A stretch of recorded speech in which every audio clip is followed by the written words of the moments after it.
François a encore ajusté son badge pour la énième fois, jetant un coup d'œil autour du vaste océan de cubicles qui constituait le département informatique de la boîte. L'écran de son ordinateur affichait des lignes de code qu'il connaissait déjà par cœur, témoignant de la routine monotone qui avait envahi sa vie depuis qu'il avait commencé à bosser là, quelques mois plus tôt. C'était un jeune homme plein d'entrain et avide de défis, mais malheureusement, ce boulot dans cet environnement stérile ne semblait pas le rassasier. La boîte, une des multinationales qui pullulaient dans le pays, promettait stabilité et ça attirait du monde. Pour François, cependant, cette stabilité s'était vite transformée en monotonie. Il se rappelait l'excitation de sa sortie du NIF, plein d'espoir et de rêve de faire bouger les choses dans le monde de la tech. Mais la réalité de son taf quotidien se résumait à des tâches répétitives et sans inspiration. « François, t'as réussi à débugger ce truc dans le système de rapport ?» La voix de son boss le sortit de ses pensées. C'était une question rhétorique, ils savaient tous les deux qu'il avait résolu ça des heures plus tôt. « Ouais, tout tourne nickel maintenant, répondit François, tentant de cacher sa démotivation. Y a autre chose que je peux faire ? Le boss haussa les épaules. C'est tout pour aujourd'hui. Ah, et rappelle-toi de la réu d'équipe demain matin. François acquiesça, reportant son attention sur l'écran de l'ordi. Il se demandait si ce cycle de tâches prévisibles et de réunions sans fin était tout ce que l'avenir lui réservait. Le gamin regrettait de ne plus ressentir la passion pour son boulot, quelque chose qui le défierait et le ferait grandir. La perspective d'une carrière brillante dans le domaine de l'IT, qu'il avait tant enthousiasmé dans le passé, semblait désormais être un rêve lointain. Alors que les minutes s'étiraient, François commença à remettre en question ses choix. Il se demandait s'il y avait autre chose là-dehors, quelque chose qui rallumerait la flamme d'enthousiasme qu'il savait toujours brûler en lui. L'idée de passer les prochaines années coincé dans ce cubicle était quelque chose qu'il refusait d'accepter sans se battre. En fin de journée, tandis que la plupart de ses collègues quittaient le bureau, François resta assis, perdu dans ses pensées. Il savait qu'il avait besoin de changement, mais il n'avait toujours pas d'idée de comment ou où chercher. Ce qu'il ignorait, cependant, c'est que l'occasion de briser la monotonie était plus proche qu'il ne l'imaginait, sur le point de se présenter de manière inattendue.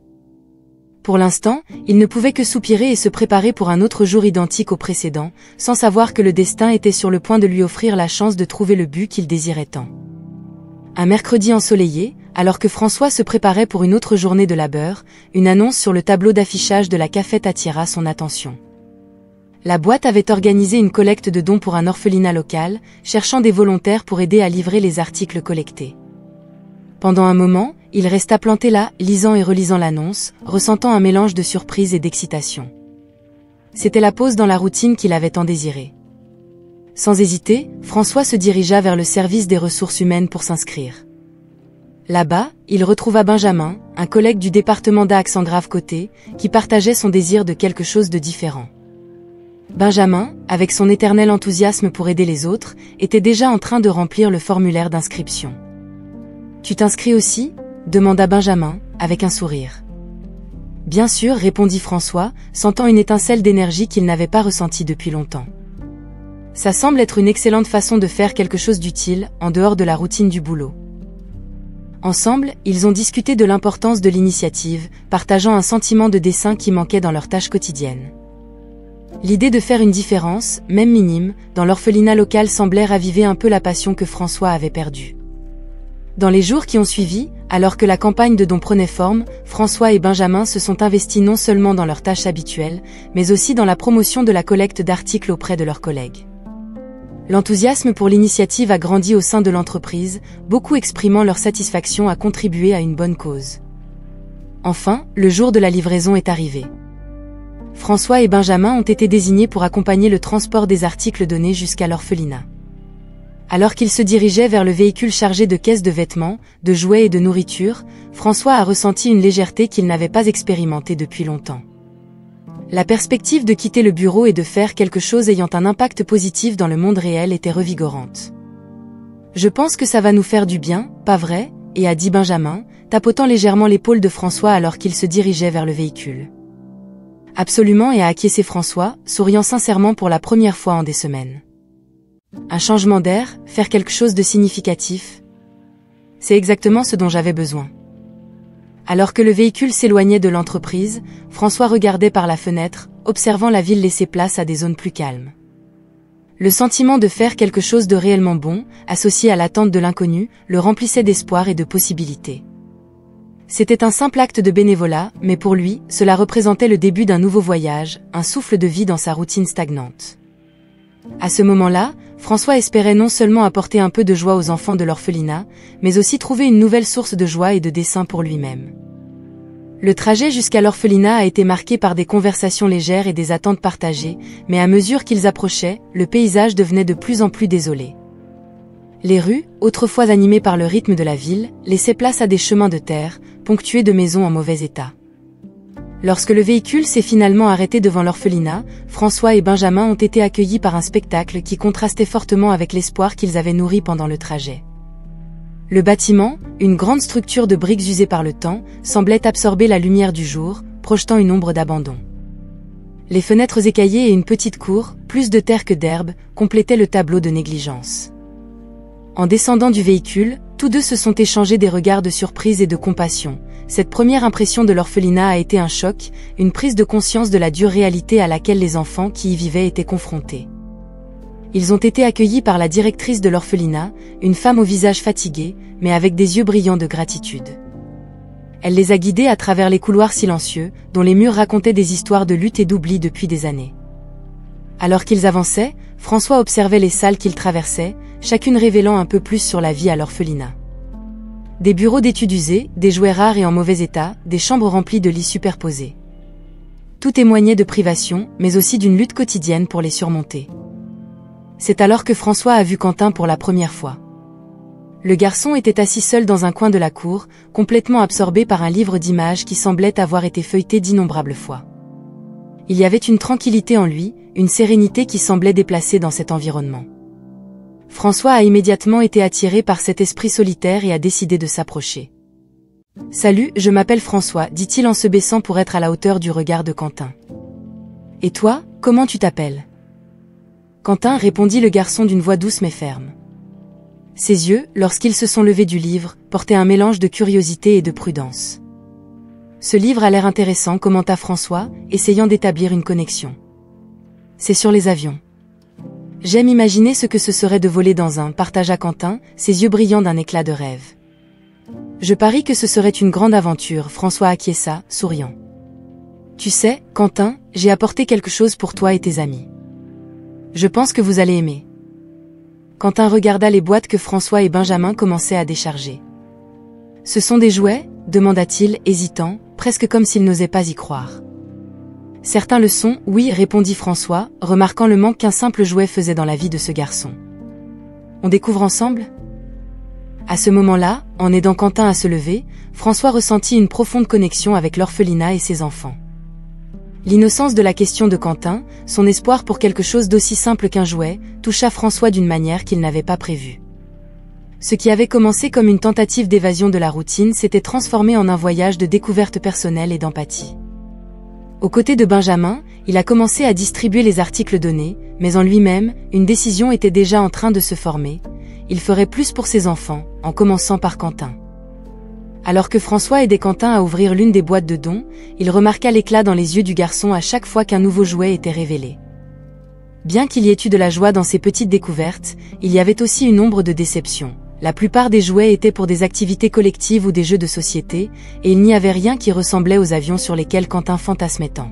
« Tu aimes les avions, n'est-ce pas ?» François demanda, son cœur se serrant en voyant l'espoir et l'hésitation mêlés dans le regard de Quentin.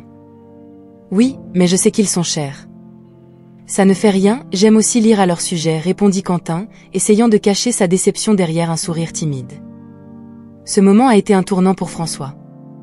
Il a vu non seulement le besoin matériel de ses enfants, mais aussi la soif de rêve et d'aspiration simple, un rappel de l'enfance que chaque enfant méritait de vivre.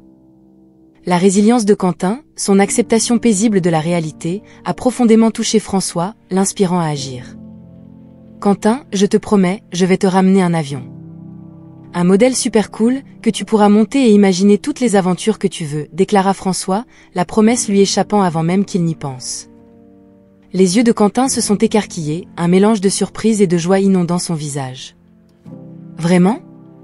Tu ferais ça pour moi ?» François acquiesça, engagé dans la promesse qu'il venait de faire. « Oui, c'est une promesse.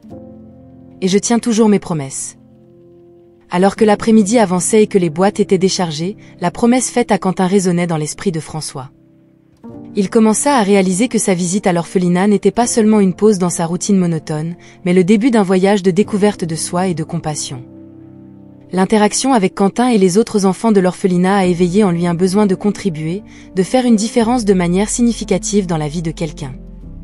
Sur le chemin du retour vers l'entreprise, François était silencieux, perdu dans ses pensées. Benjamin remarqua le changement chez son ami et lui demanda si tout allait bien. François se contenta de sourire et dit qu'il réfléchissait à la manière de tenir sa promesse envers Quentin. Ce jour-là marqua un changement significatif chez François. Il ne s'agissait plus seulement de trouver une échappatoire à la monotonie de son travail, mais de rechercher un dessein plus grand, d'explorer la profondeur de son humanité. La promesse faite à Quentin symbolisait non seulement l'engagement de ramener un jouet, mais aussi d'ouvrir son cœur au monde et de répondre à l'appel à faire la différence, un petit geste de bonté à la fois. Quelques semaines après sa première visite à l'orphelinat, François tint sa promesse. Il avait passé des heures à rechercher le modèle parfait d'avion, celui qui éveillerait certainement l'imagination de Quentin, et il avait finalement trouvé un kit de montage détaillé, avec toutes les caractéristiques d'un vrai avion. Avec le paquet soigneusement emballé entre ses mains, il retourna à l'orphelinat, son cœur battant à l'excitation de la surprise qu'il était sur le point de faire. À son arrivée, il fut accueilli par une scène à laquelle il ne s'attendait pas. Une jeune femme, d'une apparence distinguée, était au milieu d'une conversation animée avec quelques enfants. Elle rayonnait d'une sorte de lumière intérieure, avec un sourire qui semblait accueillir tout le monde autour d'elle. C'était Diane, la fille du millionnaire dont François avait seulement entendu parler. On savait que sa famille contribuait généreusement à l'orphelinat, mais il ignorait qu'elle s'impliquait personnellement. « Puis-je vous aider ?» demanda Diane, s'approchant avec un regard curieux, remarquant l'étranger avec un paquet dans les mains. « Ah, oui, je suis François. Je suis venu ici il y a quelques semaines et j'ai promis à l'un des garçons, Quentin, que je lui apporterai un jouet, expliqua François, un peu nerveux sous le regard attentif de Diane. « Ah, vous devez être le volontaire dont j'ai entendu parler. » Quentin a mentionné quelque chose à propos d'un avion, répondit Diane avec un sourire, sa voix empreinte de chaleur. « C'est très gentil de votre part.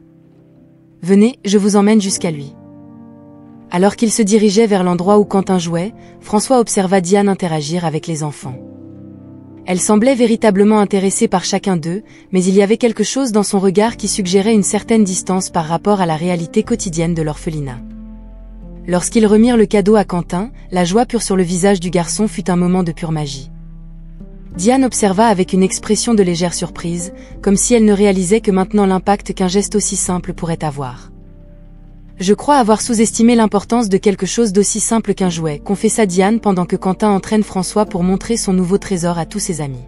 « Nous nous sommes tellement concentrés sur le fait de fournir l'essentiel que nous avons peut-être oublié que ces enfants ont aussi besoin de rêver. » François regarde Diane, impressionné par sa franchise et prêt à partager sa propre perception.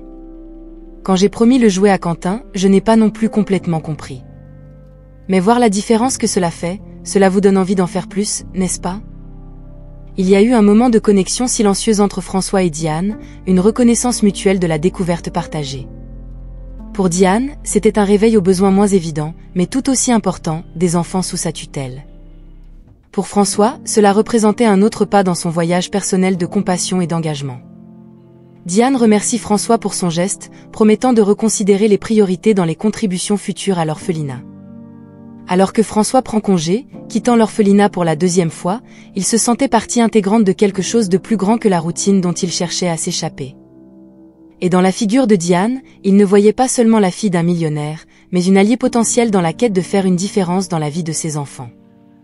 Après la rencontre à l'orphelinat, l'image de Diane, si impliquée et pourtant apparemment inconsciente des besoins profonds des enfants, ne sortait pas de la tête de François. Il se demandait comment quelqu'un avec autant de ressources à disposition ne pouvait pas voir ce qui lui semblait si évident. La prochaine occasion de rencontre entre les deux ne tarda pas à venir, lors d'une réunion organisée par la direction de l'orphelinat pour discuter des futurs projets de soutien. François, invité en raison de son récent engagement, et Diane, en tant que représentante de la principale famille mécène, se croisèrent inévitablement à nouveau. La réunion commença par les habituelles courtoisies, mais évolua rapidement en un débat animé sur les besoins de l'orphelinat. François, poussé par la passion et par l'expérience personnelle récente, plaida en faveur de l'importance de répondre non seulement aux besoins physiques, mais aussi émotionnels et ludiques des enfants. Diane, surprise par la véhémence de François, se mit d'abord sur la défensive. Elle était habituée aux discussions sur les budgets et l'infrastructure, pas sur les rêves et les aspirations. « Vous croyez vraiment que les jouets sont aussi importants que la nourriture ou un toit ?» demande Diane, son ton reflétant à la fois la curiosité et le scepticisme. François, réalisant qu'il avait peut-être été trop fervent, adoucit son approche. Ce n'est pas une question de remplacement, mais de complémentarité. Les enfants ont besoin de nourriture pour le corps et pour l'âme. Un jouet, un livre, peuvent être aussi vitaux qu'un repas pour leur développement. Alors que la conversation se poursuivait, tous deux commencèrent à réaliser que, malgré les différences initiales, ils partageaient un objectif commun, le bien-être des enfants. Le choc des préjugés laissa place à une compréhension mutuelle. Diane fut surprise par la perspective de François, un volontaire qui, sans aucun lien préalable avec l'orphelinat, faisait preuve d'un tel dévouement. François, de son côté, commença à voir au-delà du stéréotype de la fille du millionnaire et vit en Diane une partenaire potentielle dans la cause qui lui tenait tant à cœur. La réunion s'est conclue avec des plans d'action concrets, dont beaucoup incorporaient les suggestions de François concernant les activités ludiques et éducatives. Diane a tenu à se rapprocher de François à la fin, tendant la main dans un geste de réconciliation et de partenariat. « Tu m'as fait voir les choses différemment aujourd'hui, François. Je pense que nous avons beaucoup à apprendre l'un de l'autre, dit-elle sincèrement. Je suis là pour ça. Tout pour le bien des enfants, répond François, serrant la main de Diane.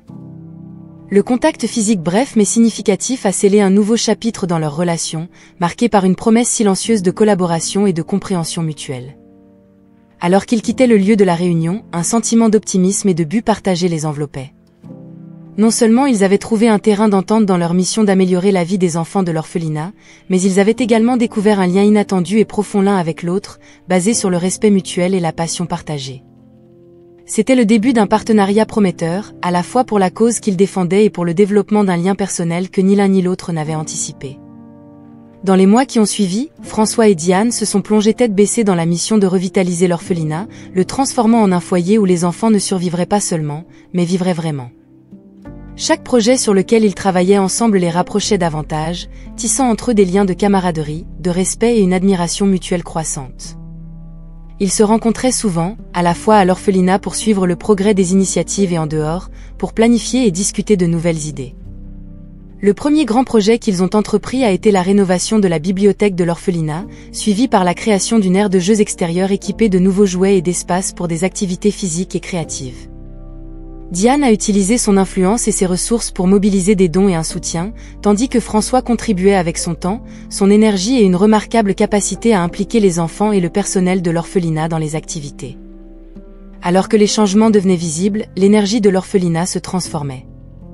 Les rires des enfants résonnaient plus souvent dans les couloirs autrefois silencieux, et le personnel, initialement sceptique quant aux changements proposés par Diane et François, commençait à voir la valeur de leur vision et à s'impliquer plus activement dans les projets. Cependant, en dehors des murs de l'orphelinat, l'implication croissante entre François et Diane commençait à susciter des murmures.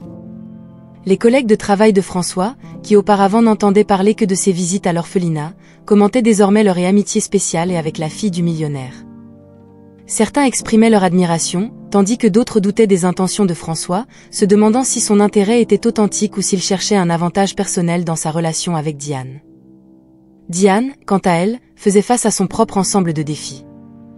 Sa décision de travailler si étroitement avec un simple volontaire, en ignorant les attentes sociales de son cercle de connaissances, soulevait des questions. Amis et famille, habitués à sa participation à des œuvres de bienfaisance de manière plus traditionnelle et distante, remettaient en question sa nouvelle approche pratique et sa proximité avec François. Malgré ces défis, Diane et François ont choisi de se concentrer sur l'impact positif de leur travail commun.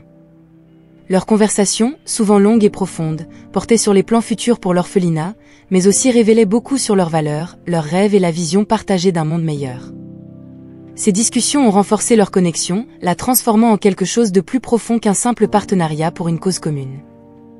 Lors d'une après-midi particulièrement productive, après une séance de planification pour un nouveau projet d'art et de musique pour les enfants, ils se sont accordés un moment de pause, assis dans le jardin nouvellement aménagé de l'orphelinat. Observant les enfants jouer au loin, Diane a commenté : Tu sais, François, je n'aurais jamais imaginé qu'en rencontrer quelqu'un aussi dévoué que toi pourrait autant changer ma perspective.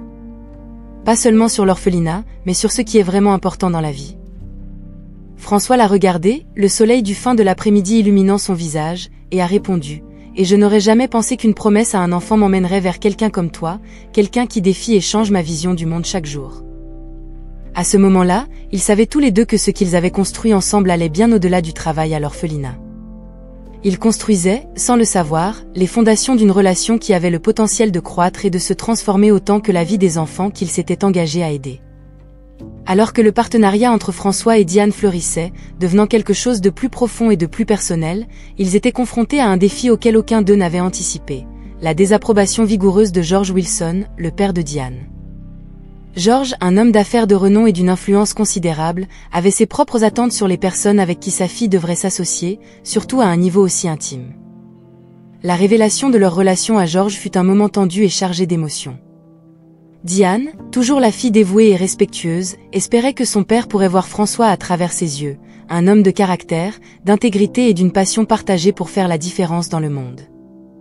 Cependant, George, enraciné dans ses convictions et préoccupations concernant le statut et l'image de la famille, ne voyait qu'un jeune homme sans la même stature sociale ou les mêmes ressources financières, remettant en question ses intentions et l'avenir qu'il pourrait offrir à Diane.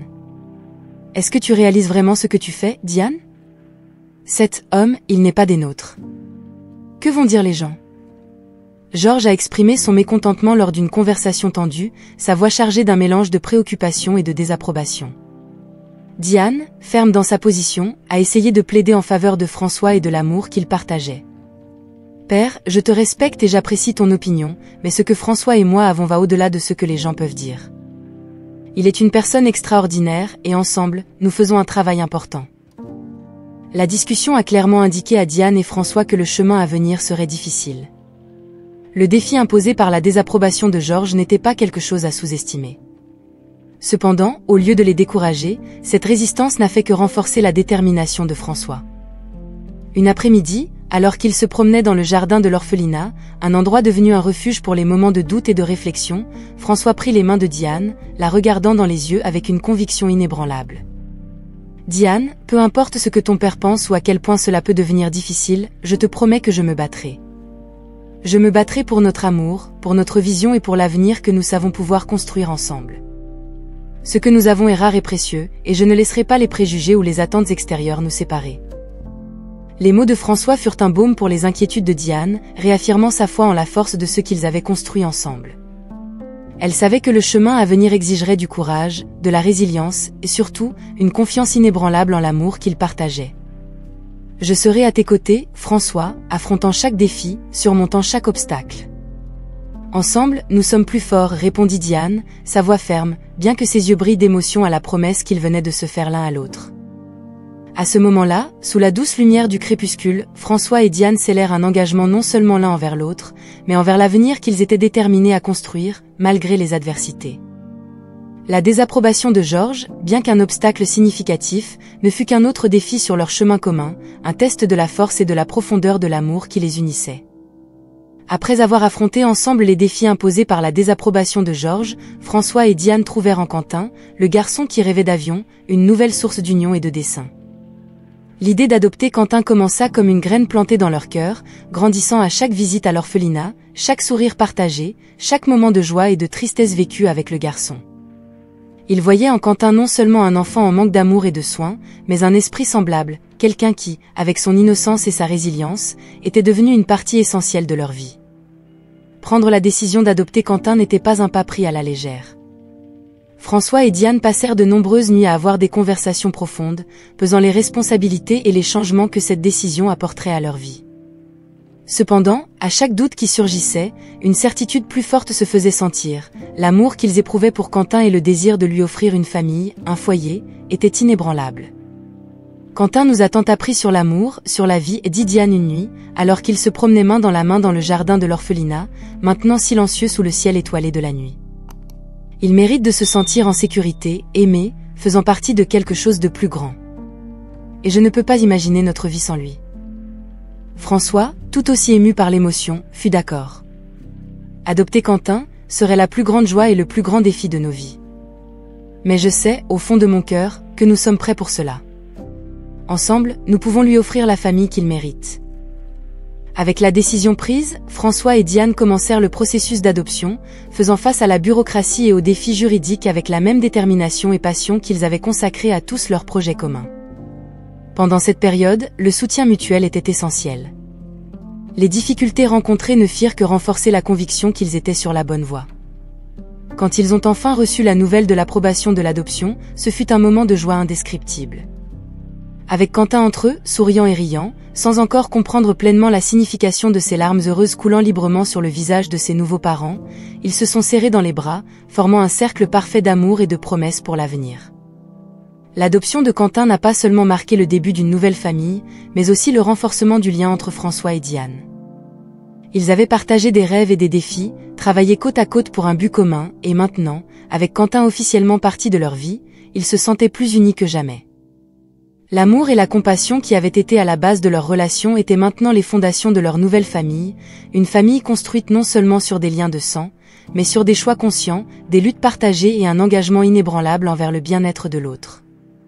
À ce moment-là, regardant vers l'avenir avec espoir et détermination, François, Diane et Quentin étaient la vivante représentation que l'amour, sous ses nombreuses formes, a le pouvoir de transformer des vies, d'unir des cœurs et de créer de nouveaux départs.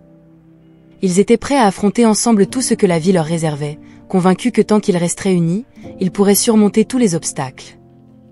Après l'adoption de Quentin, François et Diane ont commencé à planifier le prochain chapitre de leur vie, le mariage. Ils voulaient une cérémonie qui reflétait non seulement leur amour, mais aussi les valeurs qu'ils partageaient. Conscients des complications et des potins qu'un événement public pourrait susciter, surtout compte tenu de la désapprobation encore latente de Georges, ils ont opté pour une célébration intime et secrète. Le lieu choisi était une petite chapelle près de l'orphelinat, un endroit qui était devenu significatif pour tous les deux, symbolisant le début de leur parcours ensemble. La simplicité de l'espace, avec ses vieux murs de pierre et ses vitraux colorés, offrait le cadre parfait pour l'union. Ils ne voulaient pas de faste, mais plutôt un moment de sincérité et de joie partagée avec les personnes les plus proches d'eux. La préparation du mariage s'est faite dans la plus grande discrétion. Les invitations ont été limitées à un petit cercle d'amis intimes et à quelques membres de l'équipe de l'orphelinat qui étaient devenus une partie de leur famille élargie. Quentin était bien sûr au centre de tout, partageant l'excitation et la joie du couple. Il avait une tâche très spéciale, être le porteur des alliances. Le jour du mariage, la chapelle était ornée de fleurs sauvages et de bougies, créant une atmosphère chaleureuse et sereine. Diane avait choisi une robe simple mais élégante, qui reflétait sa beauté naturelle et la profondeur de son caractère.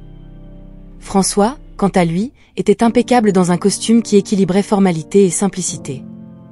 La cérémonie était un véritable reflet de l'amour et de l'engagement que François et Diane ressentaient l'un pour l'autre. Les mots échangés étaient sincères, des promesses de soutien mutuel, de compréhension et de dévouement inébranlable. La présence de Quentin, remettant les alliances avec un sourire fier, c'est là le moment, les unissant non seulement en tant que couple, mais en tant que famille. Ce qui rendit la journée encore plus spéciale, c'était le sentiment de communauté et d'amour partagé non seulement entre François, Diane et Quentin, mais avec tous les présents. Chaque invité savait qu'il participait à quelque chose d'extraordinaire, un témoignage du pouvoir de l'amour véritable et des valeurs partagées sur les conventions et les attentes sociales. Après la cérémonie, la célébration a continué avec une petite réception dans le jardin de l'orphelinat. C'était une fête joyeuse, marquée par des rires, des danses et des histoires partagées. La simplicité de l'événement n'a fait que renforcer le message que l'amour, dans sa forme la plus pure, n'a pas besoin de grandeur pour être célébré. À la fin de la journée, alors que le soleil se couchait, teintant le ciel de couleurs vibrantes, François et Diane, désormais mari et femme, ont partagé un moment de quiétude, réfléchissant au chemin qu'ils avaient parcouru ensemble. Ils savaient que, quels que soient les défis que l'avenir leur réservait, ils étaient prêts à les affronter ensemble, avec amour, respect et une famille qu'ils avaient choisie et construite avec soin. La décision de tenir un mariage secret, loin des regards du public et de la désapprobation de Georges, était un témoignage de la force de la relation de François et Diane. Ils s'étaient choisis l'un l'autre, choisi l'amour par-dessus toutes les autres considérations, et maintenant ils étaient prêts à commencer une nouvelle vie ensemble, avec Quentin à leur côté, en tant que famille unie par le cœur. Le jour qui marquait le début d'un nouveau voyage pour François et Diane, une surprise inattendue les attendait, transformant ce qui avait été planifié comme une célébration modeste et secrète en un moment de joie et de réconciliation inoubliable. Après la cérémonie intime et la réception dans le jardin de l'orphelinat, alors que les jeunes mariés commençaient à dire au revoir aux invités, une limousine élégante et inconnue se frayait un chemin jusqu'à l'entrée de l'orphelinat. La porte du véhicule s'ouvrit, et de l'intérieur en sortit George Wilson, le père de Diane, dont la désapprobation avait plané sur les préparatifs du couple. Sa présence, totalement inattendue, plongea tous les invités dans le silence, curieux et impatients de voir ce qui allait se passer. George s'avança vers François et Diane avec une expression difficile à déchiffrer, mais il y avait une lueur douce dans ses yeux qu'il n'avait jamais vue auparavant.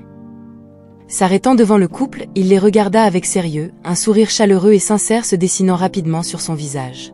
« Je peux avoir mis plus de temps que je n'aurais dû pour voir ce qui était juste sous mes yeux, » commença George, sa voix empreinte d'une émotion contenue. « La force de l'amour que vous partagez, votre dévouement à la cause de l'orphelinat, et plus important encore, votre engagement l'un envers l'autre et envers Quentin, tout cela m'a fait réaliser que j'avais tort. » Diane, les larmes aux yeux, et François, visiblement ému, peinaient à croire ce qu'ils entendaient. George était venu non seulement pour bénir leur union, mais il avait également organisé une célébration surprise pour eux, une fête qui rassemblerait amis et familles dans l'un des salons les plus élégants de la ville, un événement qu'il avait planifié en secret pour honorer leur mariage. « Je veux que vous sachiez que vous avez tout mon soutien, aujourd'hui et toujours. Diane, ma chère fille, François, maintenant officiellement membre de la famille, et Quentin, mon petit-fils de cœur, célébrons l'amour qui nous unit, déclara George, tendant les mains vers le couple. Le choc initial laissa place à une joie immense, et le chemin jusqu'à la salle de réception fut rempli de rires et de conversations animées.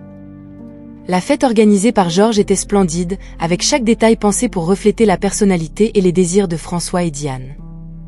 Amis et membres de la famille, surpris par l'invitation inattendue, partagèrent leur bonheur et leurs vœux de bonheur avec le couple. Le geste de George scella non seulement l'acceptation de leur relation, mais marqua également le début d'un nouveau chapitre de compréhension et de respect mutuel au sein de la famille. La surprise planifiée par George était plus qu'un cadeau de mariage, c'était une déclaration de foi en l'amour et en l'union que François et Diane avaient construit. Cette nuit-là, sous les lumières scintillantes et la musique qui emplissait l'air, François, Diane et Quentin dansèrent comme une vraie famille, entourés d'amour et d'acceptation.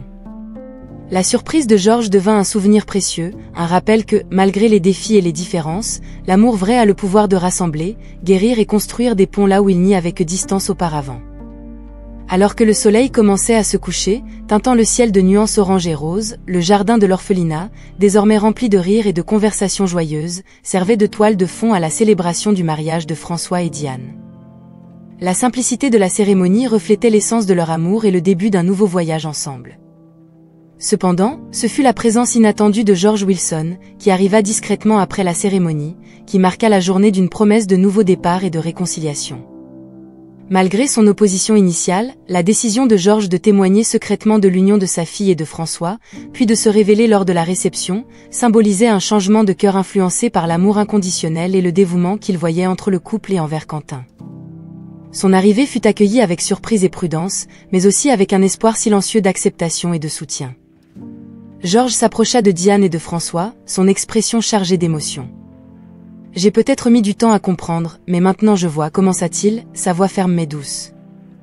L'amour que vous partagez, la famille que vous construisez, c'est tout ce qu'un père pourrait souhaiter pour sa fille. » L'acceptation de George fut non seulement un cadeau pour Diane et François, mais aussi pour Quentin, qui, les yeux écarquillés, observait la scène se dérouler. George s'agenouilla devant Quentin, lui tendant la main en signe de bienvenue dans la famille. « Et toi, mon jeune ami, tu es déjà si courageux et plein de vie. J'ai hâte de voir toutes les aventures qui nous attendent. » La soirée se poursuivit avec des célébrations chaleureuses, des rires et des danses sous les étoiles. La présence de George et sa bénédiction scellèrent non seulement l'union de Diane et de François, mais ouvrirent également la voie à un avenir plein de possibilités, d'amour et d'acceptation. Quand la fête se calma enfin et que les derniers invités prirent congé, François, Diane et Quentin restèrent enlacés, regardant les étoiles. La journée avait été une affirmation de leur choix, un témoignage du pouvoir de l'amour et de la famille que nous choisissons. « Qu'est-ce que l'avenir nous réserve ?» murmura Diane, plus pour elle-même que pour les autres. « Peu importe ce que c'est, nous le traverserons ensemble, répondit François en serrant la main de Diane. Avec amour, patience et un peu d'aventure, il n'y a rien que nous ne puissions surmonter. Quentin, maintenant endormi dans les bras de Diane, sourit aux paroles de François. L'avenir pour lui était une toile blanche, prête à être remplie d'amour et de nouvelles expériences. Ce soir-là, alors que la nouvelle famille contemplait le ciel étoilé, ils célébrèrent non seulement le début de leur vie ensemble, mais aussi la beauté des nouveaux départs. Avec le soutien de Georges, la détermination de François, la compassion de Diane et la joie innocente de Quentin, ils étaient prêts à entreprendre un voyage rempli d'amour, de défis et d'innombrables possibilités. L'avenir était incertain, certes, mais une chose était claire, ensemble, en tant que famille unie par l'amour et le choix, il n'y avait pas de tempête qu'ils ne pouvaient affronter.